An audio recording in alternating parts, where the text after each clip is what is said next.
नमस्कार, आप देख रहे हैं महुआ खबर और मैं हूं आपके साथ सचिन राठौर। आप देख रहे हैं हमारा न्यूज बुलेटिन, जिसमें हम आपको बताएंगे बिहार और झारखंड के अभी तक की तमाम बड़ी खबरें। तो आइए बढ़ते हैं खबरों की तरफ।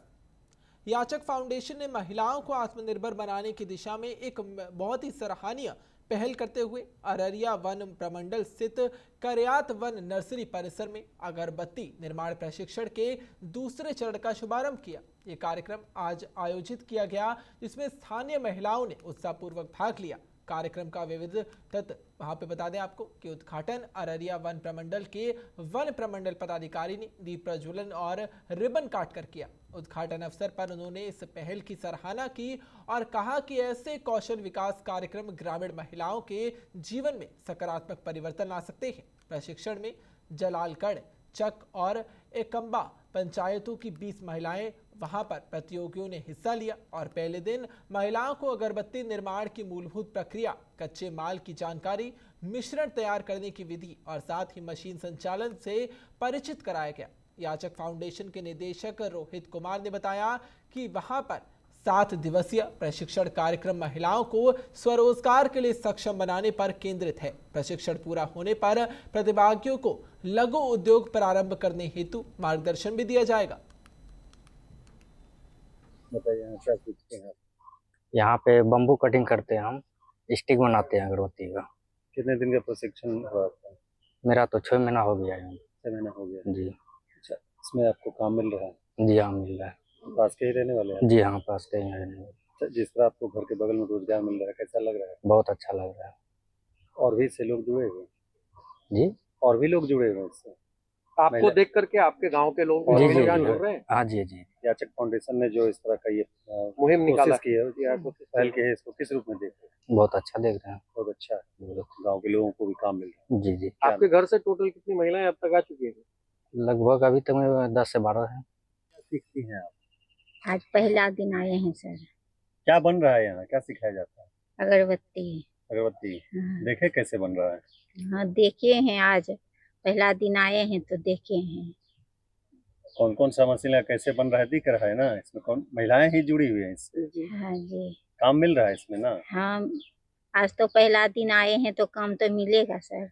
ट्रेनिंग लेने के लिए आए हैं? खाने के लिए तो खाने के लिए आए। इसके पहले भी कहीं थी, कोई किसी चीज में काम कर रही थी आप? पहले से जीविका दीदी।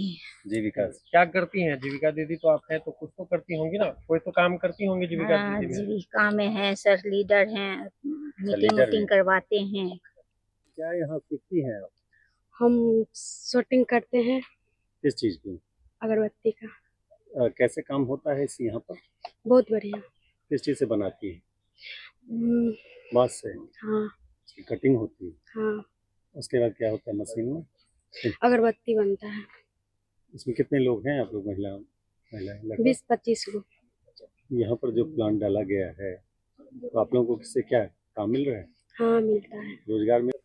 हम तो शूटिंग कर रहे हैं। स्वेटिंग किस चीज का स्वेटिंग करती है? अगरबत्ती का काट जो वहाँ से कटिंग होके आती है ना, वही हम शूटिंग। बांस की जो है स्टिक बनाती हैं, हाँ जो अगरबत्ती के लिए इस्तेमाल किया जाता है। हाँ उसको साइज बनाती हैं। हाँ, साइज। कितने दिन से काम कर रही है? 6 महीना से। काम मिल रहा है आपको यहाँ? हाँ, अच्छा लग रहा है? अच्छा लग रहा है।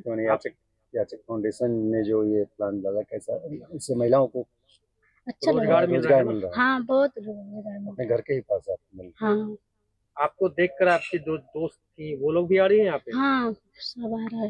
माया देवी हुआ, पंचायत एकम्बा पंचायत से आए हैं। आज फर्स्ट रोज था, उद्घाटन भी था। यही समय क्या व्यस्त, देखने आए वही अगरबत्ती देखने आए, अगरबत्ती बनाने सीखने आए हैं यहाँ पर? जी। देखे कैसा है प्लांट, कैसा हाँ, है? देखे तो आज तो फर्स्ट दिन आए हैं, लेकिन सीखेंगे, करेंगे, मेहनत करेंगे। कैसा लगा दीदी यहाँ पे अच्छा जब आए लगा, तो? अच्छा लगा सर। घर में पूजा में अगरबत्ती इस्तेमाल वही करते हैं, तो सर बोले में अचार बनाइए। अचार तो कोई खाता है, कोई नहीं खाता है।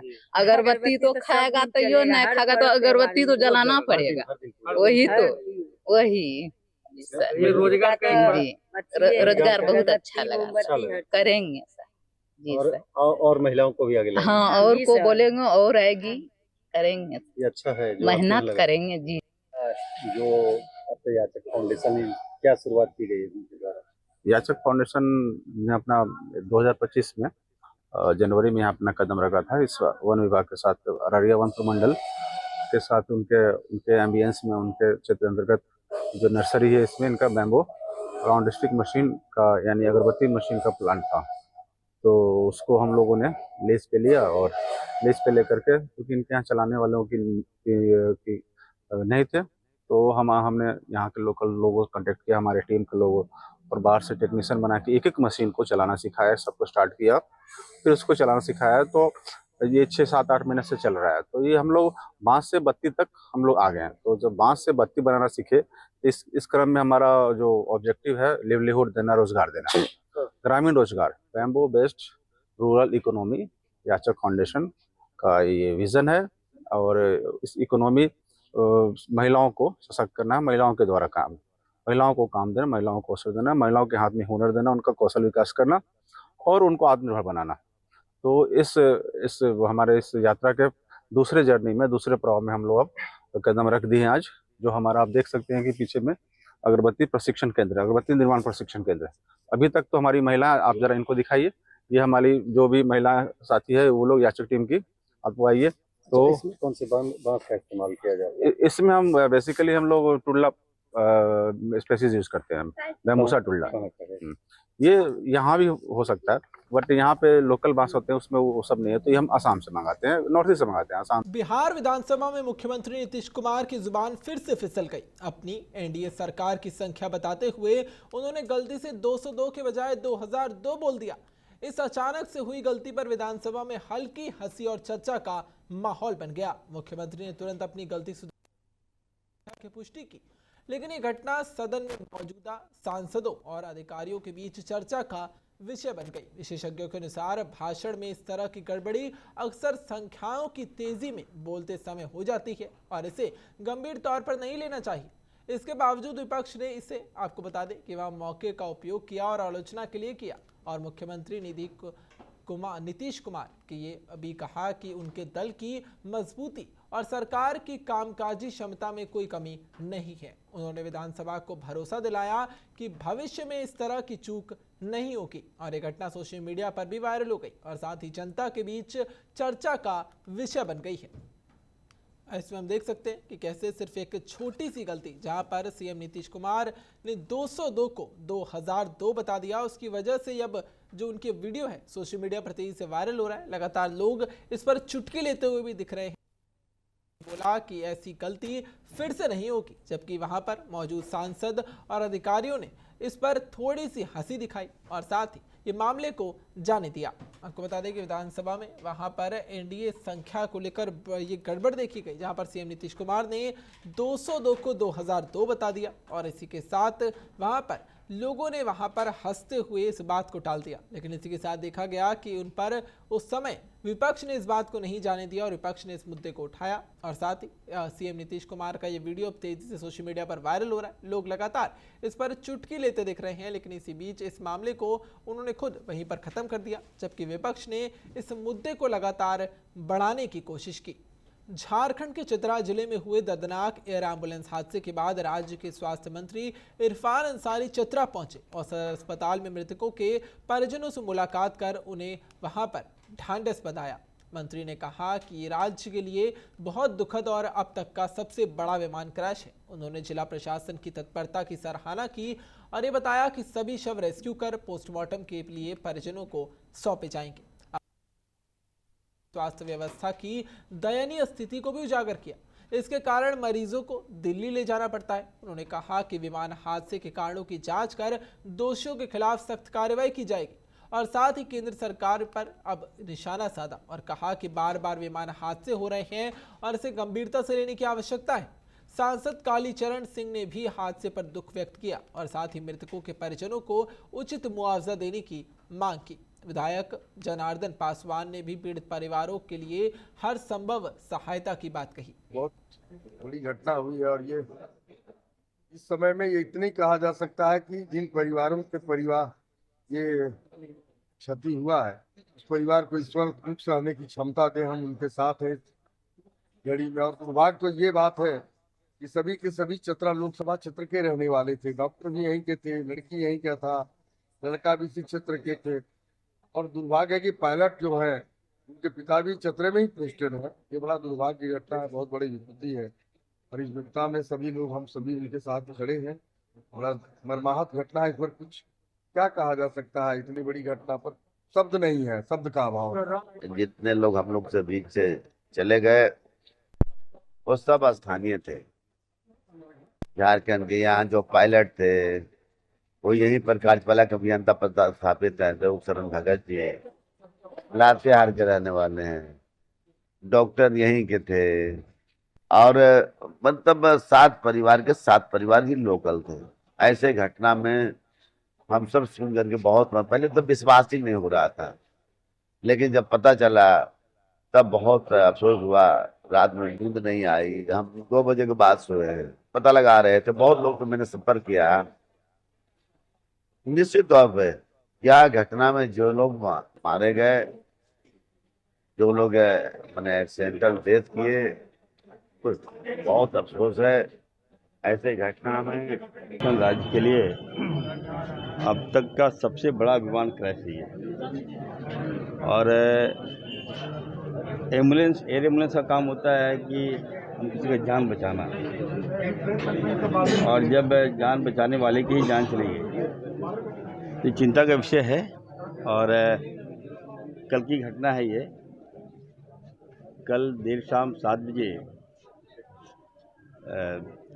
रेड बर्ड की फ़्लाइट जो हम लोगों ने हायर किया है, और उसके माध्यम से एक पेशेंट को हम लोग दिल्ली ले जा रहे थे। बिहार भाजपा प्रदेश अध्यक्ष की माता राधा देवी सरावगी के निधन के बाद एनडीए नेताओं का लगातार शोक व्यक्त करने और श्रद्धांजलि अर्पित करने के लिए आगमन जारी है। नेताओं ने शोक संतप्त परिवार से मिलकर संवेदना व्यक्त की और साथ ही दिवंगत आत्मा की शांति के लिए प्रार्थना भी की। भाजपा के राष्ट्रीय अध्यक्ष नितिन नबीन ने वहां परिवार से मुलाकात कर श्रद्धांजलि दी और इस कठिन समय में धैर्य बनाए रखने का वहां पर संबल दिया। आपको बता दें कि केंद्रीय गृह राज्य मंत्री नित्यानंद राय ने भी दिवंगत आत्मा की शांति की कामना की। बिहार के उप मुख्यमंत्री विजय सिन्हा, सम्राट चौधरी, मंत्री दिलीप जायसवाल, दरभंगा सांसद गोपाल जी ठाकुर सहित एनडीए के कई अन्य वरिष्ठ नेताओं ने भी परिवार से मिलकर पुष्पांजलि अर्पित की। नेताओं ने कहा कि यह अपूर्णीय क्षति है और एनडीए परिवार इस दुख की घड़ी में सदैव परिवार के साथ खड़ा है। शोक सभा में बड़ी संख्या में समर्थक और स्थानीय लोग भी उपस्थित रहे, जिन्होंने अपने श्रद्धा सुमन अर्पित किए। आज प्रदेश अध्यक्ष कार्यक्रम में हम लोग आए और उनके पुण्यात्मा को मोबाइल बंद करिए और भगवान से प्रार्थना है कि उनके पुण्यात्मा को शांति प्रदान करें। आरा शहर में नल जल योजना अभी तक सुस्त और बेअसर साबित हो रही है। 2018 में तय समय सीमा कई बार मियाद बढ़ाने के बावजूद योजना पूरी नहीं हो पाई और शहर के कई वार्डों में पाइपलाइन बिछ चुकी है, लेकिन पानी की आपूर्ति शुरू नहीं हो पाई।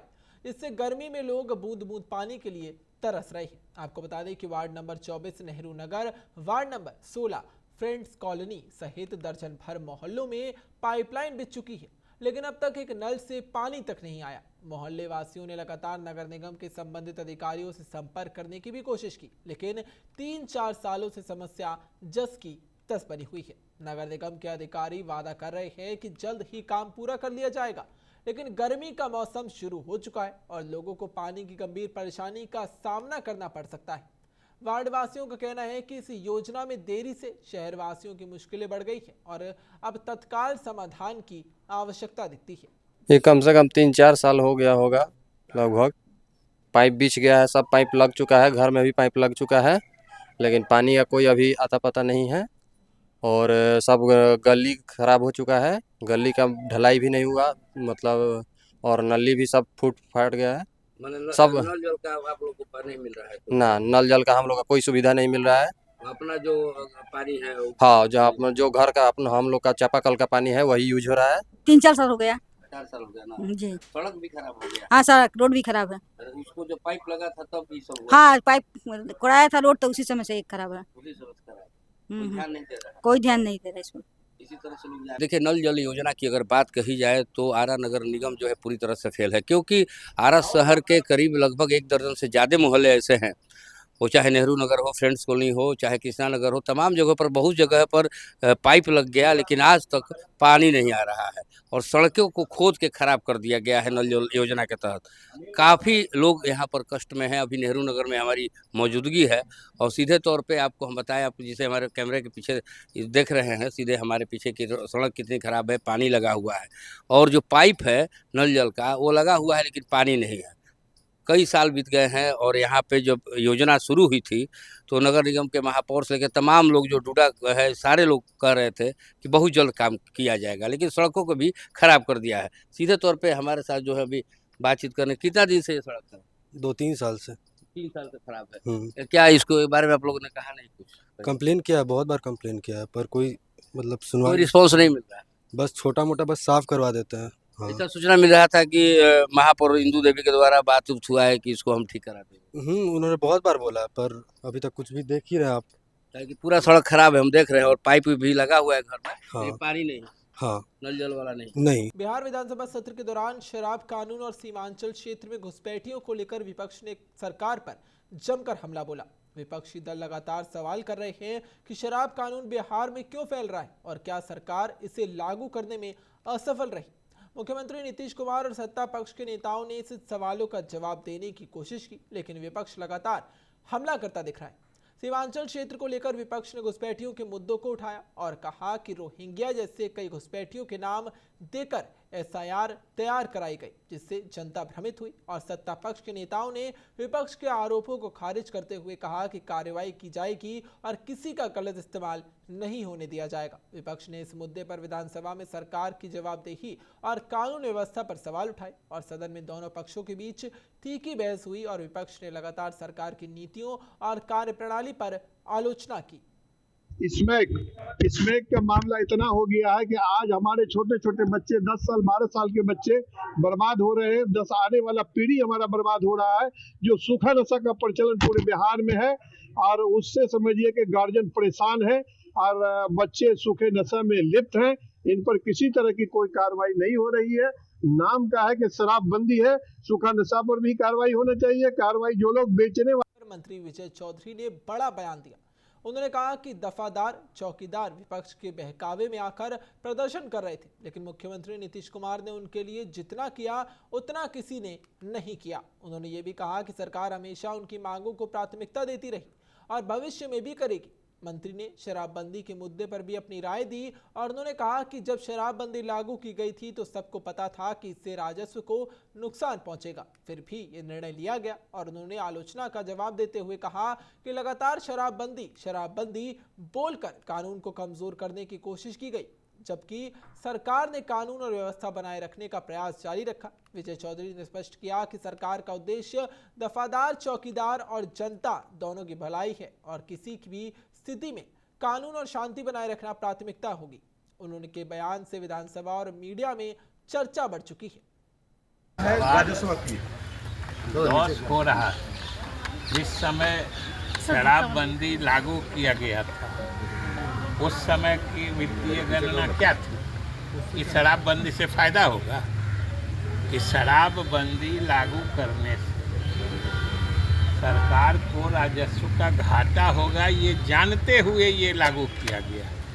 और दूसरी बात, एक तो कि शराबबंदी कह के इस कानून के ही मकसद को ढीला किया जाता है। कानून तो बिहार उत्पाद मद्य निषेध अधिनियम कानून है। हजारीबाग के हुड़हुरु मोहल्ले में एक अर्धनिर्मित बहुमंजिला इमारत स्थानीय निवासियों के लिए लगातार खतरा बन रही है। हर दिन इमारत से गिरती मलबा आसपास के लोगों की नींद और सुरक्षा छीन रही है। मंगलवार की सुबह एक बड़ा हादसा टल गया जब निर्माण में इस्तेमाल भारी पटरा ऊपर से नीचे गिर गया। संयोगवश नीचे बाथरूम से निकल रही एक बच्ची बाल बाल बच गई। मोहल्ले वासियों का आरोप है कि यह भवन अरुण प्रसाद का है। उन्होंने कई बार सुरक्षा मानकों का पालन करने की मांग की, लेकिन केवल आश्वासन दिया गया।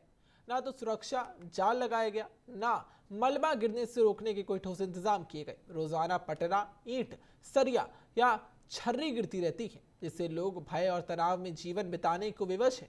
प्रशासन और भवन प्रमंडल के अधिकारी भी सवालों के घेरे में आ चुके हैं। आरोप है कि अधिकारी केवल निर्माण की अनुमति देते हैं, निरीक्षण और सुरक्षा सुनिश्चित करने में विफल दिखते हैं।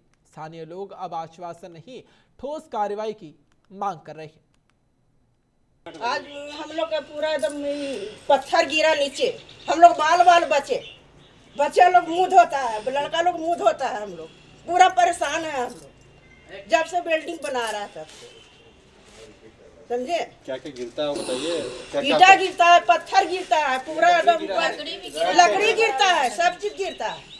ये पटरा गिरा है, कितना बार गिरा है, एकदम माथा पर गिरते गिरते बचा है। कभी छड़ गिर जाता है।